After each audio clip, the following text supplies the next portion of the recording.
ইসলামী ব্যাংকের এখন একটা সংকট হয়েছে। সংকটটা কি?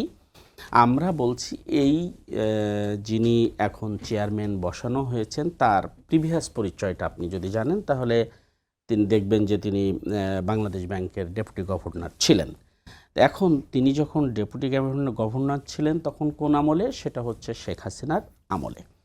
এবং তার প্রচ্ছন্ন এবং তার নিয়ন্ত্রিত পরিকল্পনা অনুযায়ী এস আলম গ্রুপের সকল কাজ সার্ভ করার জন্য ইসলামী ব্যাংকের কার্যক্রমে তিনি হাত দেন, এই অভিযোগ তার ব্যাপারে আছে।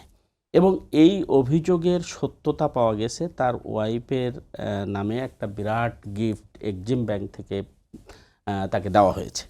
এখন আমাদের কথা হচ্ছে একজন ব্যক্তি, এরকম আরও তো অনেক ব্যক্তি আছে, যে কোনো একজন ব্যক্তিকে আরেকজন ব্যক্তিকে আপনারা দেন, একেবারে যিনি এস আলমের সাথে খুবই ঘনিষ্ঠ ছিলেন, যিনি শেখ হাসিনা সরকারের সাথে ঘনিষ্ঠ ছিলেন, যিনি বাংলাদেশ ব্যাংকে ভালোভাবে চালাতে পারেননি, যিনি দুর্নীতির দায়ে অপদস্থ হয়েছেন, যিনি দুর্নীতির দায়ে কি বলা যায় প্রমাণিত হয়েছেন, এরকম একজন ফ্যাসিস্টের মানুষকে নিয়ে এসে আবার এই এস আলমের গ্রুপের টাকার মাধ্যমে, এস আলমের মাধ্যমে যে টাকা পাচার হয়েছে তাকে আবার নিয়ে আসা ইসলামী ব্যাংকে, এটুকু কি না করলে হতো না? বিএনপির হাতে তো বহু লোক আছে।